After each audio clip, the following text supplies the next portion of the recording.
الحمدللہ الذی ہدانا لہذا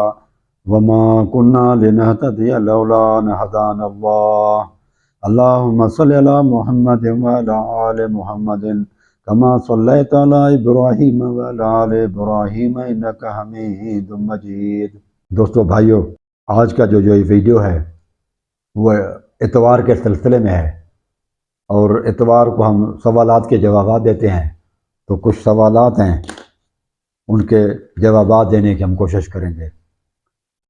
عبدالحسین عالمانی صاحب ہیں، وہ کہتے ہیں کہ آپ قرآن مجید سے جو آیات بتوں کے بارے میں ہیں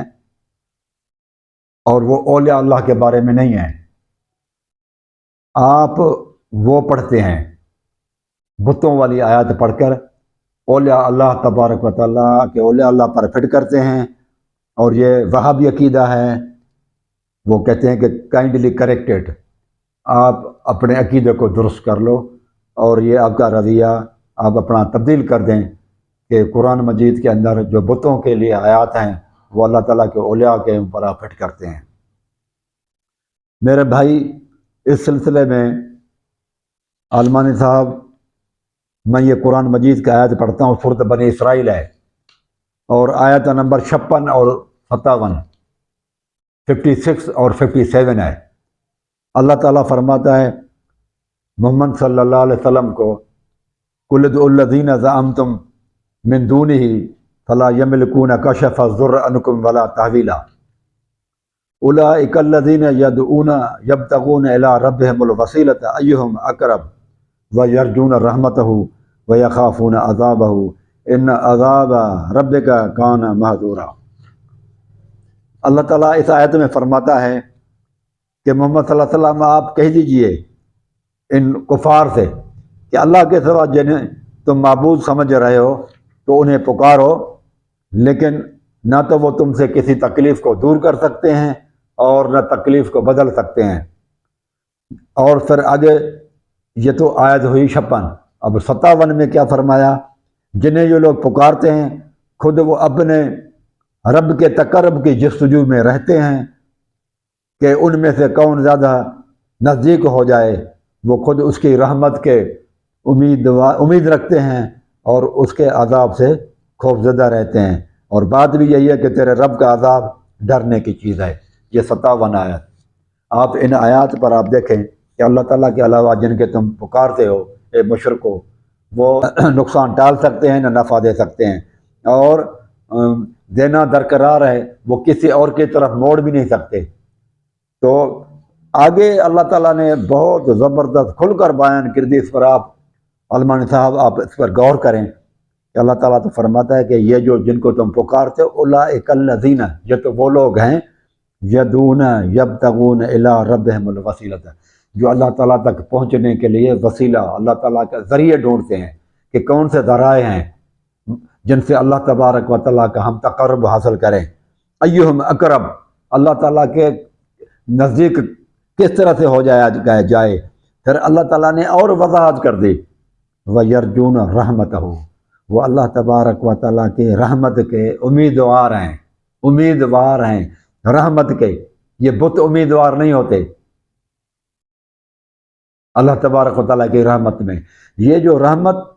کی امید رکھتے ہیں۔ اور پھر آگے سنیں، اللہ تعالیٰ فرماتا ہے وَيَخَافُونَ عَذَابَهُ، اور اللہ تعالیٰ کے عذاب سے ڈرتے بھی ہیں، امید رکھتے ہیں رحمت کی اور عذاب سے ڈرتے بھی ہیں۔ ان عذاب ربک کان محذورا، بے شک تیرے رب کا عذاب ڈرنے کی چیز ہے۔ یہ تو خاصیتیں رب کا اللہ تعالیٰ تک پہنچنے کے لیے وسائل اور ذرائع ڈھونڈنا، اللہ تعالیٰ کی تقرب حاصل کرنے کے لیے کوشش کرنا، اللہ تبارک و تعالیٰ کی رحمت کی امید رکھنا، اللہ تعالیٰ کے عذاب سے ڈرنا، یہ بتوں کی خاصیتیں نہیں ہیں، یہ نیک لوگوں کی، صلح اللہ تعالیٰ کے صالح لوگوں کی نشانیاں ہیں۔ اور یہ بھی اللہ تعالیٰ نے فرمایا کہ مکے کے وہ مشرکین جو تھے یہ انہی کو پکارتے تھے۔ یہ اتنی کلیئر بات ہے کہ اس کے لیے بریلوی علماء، اہل سنت کے علماء ہیں، نعیم الدین جو ہے نا مراد آبادی صاحب، اس کا قرآن مجید ہے، آپ یہ اس میں دیکھیں کہ اس آیت سے کیا وہ مراد لے رہے ہیں۔ حاشیے پر لکھا ہوا ہے مرادی نعیم مرابادی صاحب نے، کیا لکھا ہے اس پہ کہ اس سے مراد عیسیٰ علیہ السلام اللہ تعالیٰ کے فرشتے اور انبیاء اور نبی، عزیر علیہ السلام، عیسیٰ علیہ السلام اور فرشتے مراد ہیں۔ یعنی کہ بریلیوں نے، اہل سنت سے تعلق رکھنے والے بریلوی مکتب فکر سے جو بھائی ہیں، وہ اس کا خود عالم ہے، ان کا چوٹی کا تفسیر ہے مفسر قرآن، اور وہ بھی لکھ رہے ہیں کہ اس سے مراد فرشتے، ملائک اور انبیاء ہیں۔ تو اس سے زیادہ اور وضاحت یعنی کہ بت نہیں ہے، کیونکہ یہ بتوں کی یہ خاصیتیں نہیں ہیں میرے بھائی، جو میں نے آپ کے سامنے بیان کی کہ اللہ تعالیٰ کا تقرب ڈھونڈنا، وسائل ڈھونڈنا کہ رب پاک کو کیسے راضی کیا جائے، اور اللہ کے رحمت کی امید رکھنا اور اللہ کے عذاب سے ڈرنا، یہ بتوں کی خاصیتیں نہیں ہیں، یہ نیک لوگوں کی ہے۔ اور وکالو، اور وہ کہنے لگے نوح علیہ السلام کے قوم کے جو اندر جو شرک پوجا کرتے تھے، وہ کیا کہتے تھے؟ لا تذرن آلہتکم، یہ اپنے الہوں کو نہیں چھوڑو، ولا تذرن ودن ولا سواعا، ود اور سوا، ولا یغوث و یعوق و نصرا، یغوث، یعوق اور نصر، یہ ان کو کسی حالت میں نہیں چھوڑنا۔ یہ صحیح بخاری تفسیر سورۃ نوح کی تفسیر میں آپ دیکھیں تو یہ آپ کو ملے گا کہ یہ نوح علیہ السلام کی قوم کے صالح لوگ تھے، نیک لوگ تھے، جن کو وہ پکارتے تھے، جن سے مدد مانگتے تھے۔ تو دو قرآن مجید کی آیاتیں میں نے پڑھ کر آپ کو بتا دی کہ وہ اگر بت بھی بنے ہوئے تھے تو بھی صالح لوگوں کے بنے ہوئے تھے، اور وہ بت کو نہیں پوجتے تھے، بت کے پیچھے جو وہ ہستی ہے، نیک لوگ ہیں اللہ تبارک و تعالیٰ کے، وہ ان کو پوجتے تھے، ان کے لیے نظر نیاز اور چڑھاوے چڑھاتے تھے، ان کے اوپر جو ہے نا وہ پھول چڑھاتے تھے، اور ان کی جو ہے نا وہ خدمت کرتے تھے، اور جو ہے نا ان سے مرادیں مانگتے تھے، اور وہ یہی سمجھتے تھے کہ یہ ہاؤلا شفاعنا عند اللہ، یہ اللہ تبارک و تعالیٰ کے نزدیک ہمارے سفارشیں ہیں، اور یہ کیونکہ ہم اللہ تعالیٰ سے دور ہیں اور یہ اللہ تعالیٰ کے صالح نیک بندے ہیں، لہذا یہ ہمیں بھی خود تو قریب اللہ تعالیٰ کے یہاں ہی ہیں، لیکن ہمیں بھی قریب کر دیں گے۔ تو یہ دو آیاتیں قرآن مجید کی میں نے آپ کو بیان کر دی، آپ اس میں خود اپنے جو آپ کے پاس تفسیر ہیں، اور یہ صحیح بخاری بھی اس میں بھی آپ دیکھ سکتے ہیں، تفسیر سورۃ نوح کی صحیح بخاری میں۔ اس کے بعد زین رضا صاحب ہمارے بھائی، وہ یہی کہتے ہیں کہ ان من الشیعۃ ابراہیم کی معنی یہ ہے کہ ابراہیم علیہ السلام جو ہے وہ شیعہ تھا، لہذا وہ نوح علیہ السلام کی پیروی کرنے والا تھا، اس کی ملت پر تھا، اس کے دین پر تھا، لہذا شیعہ لفظ برا نہیں ہے، اچھا ہے۔ اگر برا ہے، اچھا ہے، تو بھائی پہلی تو بات یہ ہے کہ یہ ابراہیم علیہ السلام اگر شیعہ تھے تو رسول اللہ صلی اللہ علیہ وسلم کو حکم ہے کہ فتب ملت ابراہیم حنیفہ، محمد صلی اللہ علیہ وسلم آپ بھی ابراہیم علیہ السلام کی ملت کی پیروی کریں۔ تو رسول اللہ صلی اللہ علیہ وسلم نے ملت ابراہیم کی یقیناً پیروی کی ہے، قرآن مجید پر عمل کیا۔ قرآن کہتا ہے کہ ابراہیم علیہ السلام کی ملت کی محمد صلی اللہ علیہ وسلم پیروی کریں۔ تو رسول اللہ صلی اللہ علیہ وسلم اگر ابراہیم علیہ السلام شیعہ ہوتے تو رسول اللہ صلی اللہ علیہ وسلم یقیناً کہتے کہ میں بھی شیعہ ہوں، لیکن ایسی کوئی آیت نہ حدیث ہے نہ قرآن میں کوئی آیت ہے، بلکہ قرآن مجید میں تو آیت یہ ہے کہ ان الذین فرقوا دینہم وکانوا شیعا لست منہم فی شیء، جو شیعہ ہیں تو محمد صلی اللہ علیہ وسلم کا ان کے ساتھ تعلق نہیں ہے۔ یہ کیسے ہو سکتا ہے کہ ابراہیم علیہ السلام اگر یہ معنی آپ کی لے کہ وہ وفادار تھا اور نوح علیہ السلام کی پیروکار تھا اور وفادار تھا،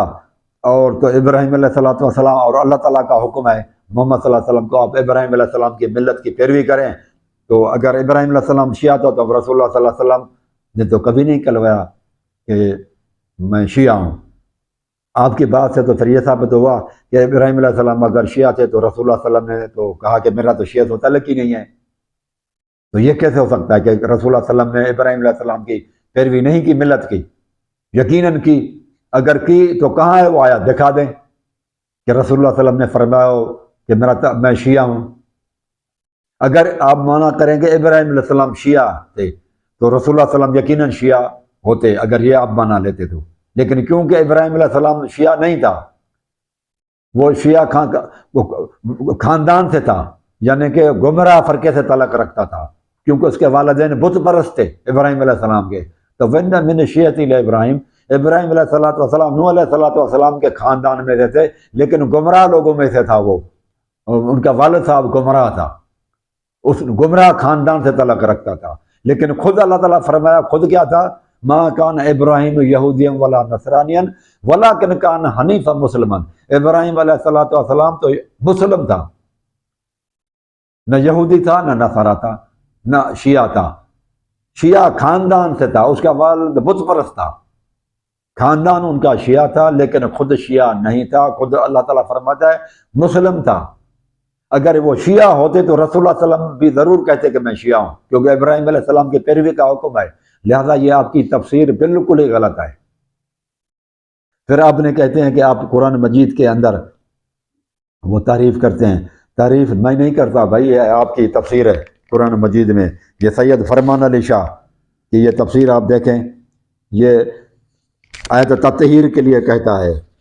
کہ اس آیت کو درمیان سے نکال لو اور ما قبل و ما بعد کو ملا کر پڑھو تو کوئی خرابی نہیں ہوتی، بلکہ اور ربط بڑھ جاتا ہے، جس سے صاف معلوم ہوتا ہے کہ یہ آیت اس مقام کی نہیں ہے، بلکہ خواہ مخواہ کسی خاص گھر سے داخل کی گئی۔ آپ دیکھیں، آپ کہتے ہیں کہ ہم قرآن مجید کو مانتے ہیں اور تحریف کے قائل نہیں ہے، اور یہ تفسیر آپ کی چل رہی ہے جس میں لکھا ہوا ہے کہ قرآن مجید کی آیت کو ادھر ادھر کر دیا گیا، یعنی کہ تحریف کر دی گئی۔ یہ آپ کی مصباح القرآن ٹرسٹ سے ہے۔ آپ کہتے ہیں کہ آج کل شیعہ قرآن کو مانتے ہیں، یہ تو آپ کی تفسیریں جو آج کل چل رہی ہیں، یہ وہ میں نے آپ کے سامنے۔ پھر یہ بلاغ القرآن ترجمہ و حواشی محسن علی نجفی صاحب کیا، یہ امامیہ آرگنائزیشن پاکستان کی ہے، 953 سے پیج پہ لکھتا ہے۔ یہ کیا یہ ممکن ہے کہ امت کے پاس قرآن کا کوئی نسخہ موجود نہ ہو، اس کے باوجود اصحاب اس نسخے محمدی کو رد کر دیں؟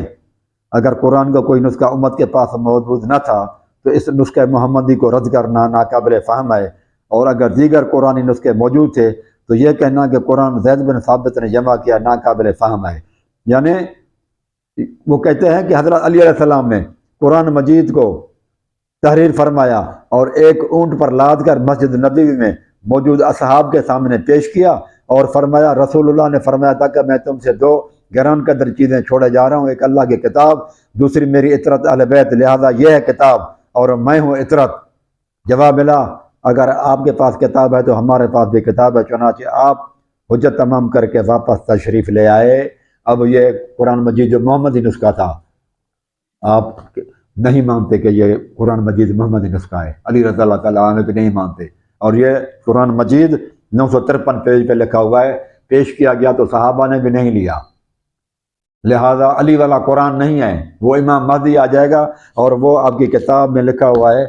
تفسیر، تو یہ اصول کافی میں لکھا ہوا ہے، کہتے ہیں ان ابی عبداللہ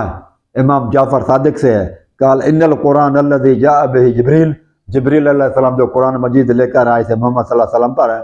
اس میں کتنا تھا؟ 17,000 آیتیں، اس میں 17,000 آیتیں تھیں۔ یہ بھی یہ اصول کافی کتاب فضل القرآن کی آخری حدیث ہے، کتاب فضل القرآن کی آخری جو ہے نا آیت ہے، یہ آخری روایت ہے جس میں لکھا ہوا ہے کہ قرآن مجید کی آیتیں 17,000 تھی، یہ اور ہے بھی اصول کافی کی۔ اس طرح سے آپ کی یہ تفسیر صافی ہے، آپ اس میں بھی دیکھیں، امام مہدی جب آئے گا تو قرآن مجید لے کر آئے گا۔ اس کے بعد پھر یہ آپ دیکھیں احتجاج تبریسی احتجاج ہے، اس میں بھی لکھا ہوا ہے کہ بین النساء والیتامہ میں ایک ثلث قرآن مجید کا تیسرا حصہ موجود تھا جو نکال دیا گیا، صفحہ نمبر 377 پر ہے۔ یہ احتجاج تبریسی جلد اول، اس میں بھی لکھا ہوا ہے بین النساء والیتامہ کے درمیان میں اتنا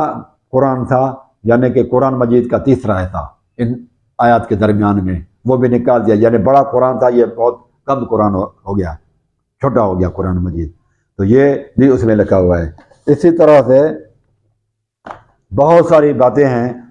آپ یہ دیکھیں تفسیر صافی کے اندر، یہ اور جگہ پر بھی یہی ہے کہ قرآن مجید صحیح نہیں ہے۔ کس کتاب کو میں بیان کروں؟ ساری کتابیں جو بھی آپ کی معتبر ہیں سب میں یہی لکھا ہوا ہے کہ قرآن مجید تحریف شدہ ہے، اور سر آپ کہتے ہیں کہ آپ تعریف کرتے ہیں، آپ تعریف قرآن کرتے ہیں؟ نہیں، میں بھائی تعریف نہیں کرتا، میں تو آپ کی شیعہ کتاب سے حوالہ دے رہا ہوں اور آپ خود آپ دیکھ لیں، لہذا یہ بات بھی غلط ہے۔ ابراہیم علیہ الصلوۃ والسلام شیعہ نہیں تھا، اگر شیعہ ہوتے تو رسول اللہ صلی اللہ علیہ وسلم بھی شیعہ کہلاتے، لیکن رسول اللہ صلی اللہ علیہ وسلم نے فرمایا قرآن مجید میں کہ میرا شیعہ سے تعلق نہیں ہے۔ پھر آپ نے رسول اللہ صلی اللہ علیہ وسلم نے ان کی پیروی کی، پھر ہم نے کلمہ پڑھا ہے رسول اللہ صلی اللہ علیہ وسلم کے منہ پر، اور رسول اللہ صلی اللہ علیہ وسلم شیعہ نہیں تھے۔ بات سنیں میرے بھائی، ایک طرف پوری دنیا ہو، پوری دنیا ہو، اور ایک طرف محمد صلی اللہ علیہ وسلم ہے، رسول اللہ صلی اللہ علیہ وسلم ہو، تو ہم نے رسول اللہ صلی اللہ علیہ وسلم کو لیں گے تو کامیاب ہوں گے۔ تو پوری دنیا کو ہم چھوڑ سکتے ہیں، لیکن نبی کو چھوڑیں گے جس پر ہم نے کلمہ پڑھا ہے تو پھر ہمارا ایمان گیا۔